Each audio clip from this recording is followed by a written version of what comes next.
Hi, and welcome to my speed build. Today I'm building an Innisgreen, the world that came with the Enchanted by Nature pack, and I wanted to build something a little whimsical, a cottage for a sim who's into plants, potions, and maybe even becoming a fairy. I designed the cottage so it's a little uneven, because I didn't want it to look too neat. My goal was for it to feel like it belongs in the world, like the walls leaned into place naturally over time. A house that's a little bit crooked is always more interesting to me than one that's perfectly symmetrical. For the roof, I used Shift C to unlock the extra adjustment points. That let me curve it into a softer arch, and that curve makes such a difference. A straight roof feels practical, but once you bend it just slightly, it takes on that fairy tale storybook look that works so well in Innisgreen. Next, I started shaping the front with a patio, some columns, and two chimneys. The chimneys are a detail that makes the house look settled and lived in. I like when exteriors have features that aren't perfectly logical because it keeps them whimsical. The patio also sets up the idea that this is a house meant to connect with the outside and not just stay indoors. The little room I placed on top of the roof is the apothecary's workshop. It doesn't line up perfectly with the rest of the cottage, and that's exactly what I wanted. It looks like it was added later, maybe when the sim needed more space for herbs and potions. I also raised the foundation of the house and gave the house stone steps. It makes the build feel sturdier, like it has roots in the ground instead of just sitting on the lot. Over the patio, I built a trellis roof. It's a simple frame now, but once I cover it in plants later, it'll feel like a little garden room of its own. I like trellises because they give you a place to hang lights or vines and help blur the line between indoors and outdoors, which feels right for a sim who loves plants. Moving inside, the first thing I added was a wood stove. It's one of those objects that instantly makes a room feel cozy, and in a cottage built like this, it becomes the heart of the home. I always picture a sim sitting by the fire with a book or a cup of tea, especially in a world like Innisgreen, where everything feels tucked away and quiet. The kitchen uses the branch cabinets from the Enchanted by Nature pack, which are some of my favorite new pieces. They look handmade, like someone carved them rather than bought them. I paired them with a mismatched tile backsplash and some stone flooring. I wanted it to feel practical, like a kitchen that grew together over time, rather than being designed all at once. This canopy bed came with the Enchanted by Nature pack, and I think it suits the fairy theme perfectly. It's a little dramatic, but also very cozy, and I like how it balances the small size of the room. I also made sure the kitchen was fully playable by adding the basic appliances, a fire alarm, and a trash can. Upstairs in the apothecary, I kept things small and practical: wood floors, shelves for books, and a little desk with a typewriter. I like this space because it feels private. It's the kind of room a Sin would sneak away to late at night, lit only by candles, to practice potions or learn more about Innisgreen's secrets. I designed the living room with a plant-loving Sim in mind, someone who already works with herbs as an apothecary and might even become a fairy one day. The plants aren't just decoration here. They're a part of the Sim's daily life. It's a space where greenery belongs on every surface because tending to them is as important as anything else in the house. For a Sim like this, a room full of plants isn't clutter, it's home. I placed plants in corners along the walls and across the windows, mixing different sizes and shapes so the room feels balanced but still natural. The goal was to make the living room feel alive and a place that grows and changes alongside the Sim who lives here. I also wanted the cottage to blur the line between indoors and outdoors, with plants on every surface. With plants on the floor, on tables, and across windows, it's more like an indoor greenhouse than a traditional sitting room. And that makes it a great space for a Sim who spends their time growing, harvesting, and using herbs and plants every day. And if that Sim ever became a fairy, this setup would still work perfectly. They'd already be surrounded by greenery, so the room naturally fits either choice of gameplay. And that's why I leaned into a variety of tall plants, small pots, hanging greenery.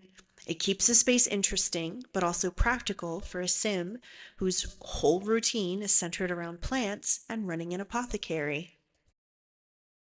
I think of this as a room that can be decorated and redecorated with new plants as the Sims skills grow. Over time, the space could shift a little, but would always keep that same purpose. And you'll notice I placed a tiny fairy door in the living room. It's decorative, but it makes the space feel more magical, like there's always the possibility of something hidden. And in the kitchen, I hung herbs to dry over the counters, tying everything back to that apothecary theme. By the end, I'd realized I'd added plants in almost every corner of the house. But that's the point. This cottage is supposed to feel alive, like the house itself is slowly being claimed by nature. Landscaping in Innisgreen can be a little tricky since there aren't as many plants to choose from compared to some other worlds. So I used some other packs and debugged for this part. I relied on layering and placement to get the look I wanted. I raised plants with the 9 key, especially for the patio trellis, and tucked bushes around the columns, and mixed in flowers of different heights and shapes to soften the edges of the cottage. What I really wanted here was the feeling that the house and garden have been connected for a long time. Not like someone perfectly landscaped the lot yesterday, but like the cottage has been sitting here for years and the plants slowly spread out around it. That's why I kept things a little uneven, clusters of flowers here and there, and some grasses left uncut, because nature rarely grows in perfect lines. And as you walk up to the front, the effect should be that the cottage is part of the landscape rather than sitting on top of it. It feels softer and more believable when the yard isn't symmetrical. I like when landscaping makes a house look settled into its lot, almost like it sprouted out of the ground along with the plants. For gameplay, it also means your sim has little pockets to explore. They'll wander down the path, weave around the flower beds, and it creates more interesting movement than just a straight walk up to the door. Even though it looks a bit messy, that's the kind of garden that really works for a whimsical build like this. And I also wanted the landscaping to feel interactive or part of the gameplay. So there's scattered planters throughout the lot, there's a swing set in the corner, and there's a little fairy house in the back. Details like that can make landscaping feel like less of a backdrop and more like part of the Sims' everyday routine. There's also a separate bathroom tucked behind the house. If your sim stays human, it's a necessity, of course. But if they become a fairy, it's the kind of outbuilding that can just fade into the background. I wanted it to look like one of those quirky details you sometimes see in old cottages where the main living space and the practical spaces aren't always under the same roof. Gameplay wise, it works well too. Keeping the bathroom apart frees up the inside of the cottage for living areas, and it makes the layout feel more open. For a sim who spends most of their day outdoors tending plants, it even makes sense to have it nearby, almost like a garden shed that just happens to have plumbing. I surrounded it with climbing plants and a few taller bushes so it wouldn't feel like a random little building dropped into the yard. The goal was for it to look tucked away, something you might only notice if you went exploring behind the cottage. That way it feels whimsical, but also stays functional for day-to-day gameplay.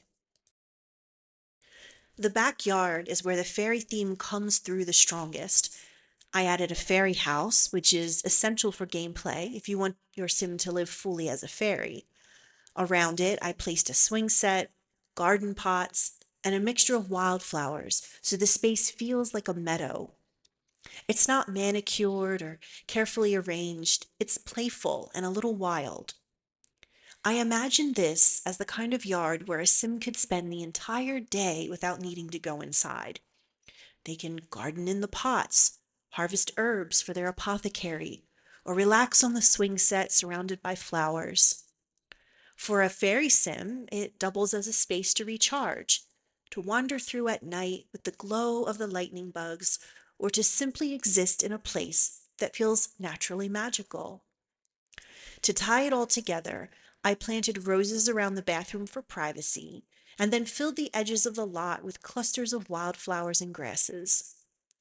That creates the effect of the cottage blending into the landscape, almost like it was built in a clearing rather than landscaped from scratch. The backyard doesn't feel like an addition to the cottage, it feels like an extension of the world around it. The last stretch here was all about finishing touches. I connected the stone paths so the front door, the patio, and the backyard all flowed together. I added patches of uncut grass, scattered small flowers into empty spots, and brushed in some terrain paint to make the ground look worn, where Sims would naturally walk. These are small details, but they help the lot feel less staged and more like a place you could actually live. One of my favorite additions here was the lightning bugs.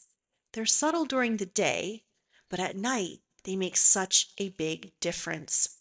You'll see them glowing softly around the patio and garden, and suddenly the whole cottage feels enchanted.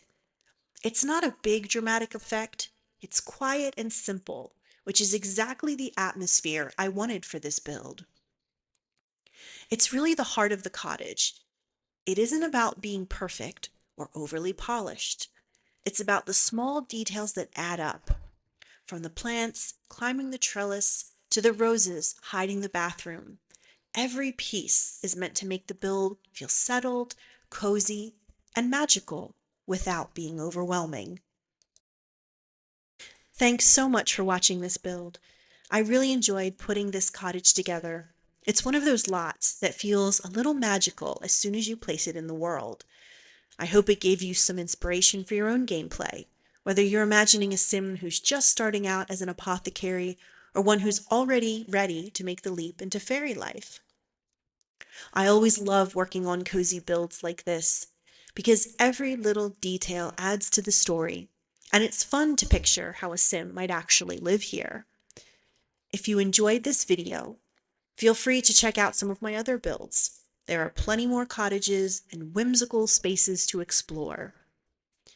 And with that, I'll leave you here among the plants and lightning bugs. Thanks again for spending some time with me, and I'll see you in the next one.